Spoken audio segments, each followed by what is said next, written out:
Қайырлы күн баршаңызға. Бүгін сіздермен өте дәмі ерекше болып шығатын салаттың рецептімен бөлісемін. Көп затты қажет етпейтін салаттың бірі, және менің каналыма тіркеліп кетуді ұмытпаңыз. Алда сіздермен көптеген рецепттермен бөлісетін боламын. Бізге 4 краб таяқшасы керек болады. Краб таяқшаларымызды сыртынан ажыратып аламыз. Және осылай жоққалап бөліктерге бөліп аламыз. Ұзынша етіп, майдалап жіңішкелеп, салон күретінде турап аламыз. Краб таяқшаларымызды турап болдық, ыдысымызға салып аламыз. Және осындай бір штук үлкендікте қияр қажет болады. Екі жағын алып тастап, осылай ортасын алып тастаймыз. Бізге ортасы қажет болмайды.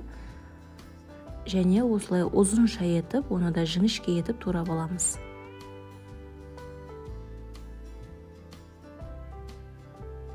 Міне қиярымызды турап болдық. Және осындай орташа үлкендіктегі сәбіз керек болады. Сәбізімізді теркодан өткізіп аламыз.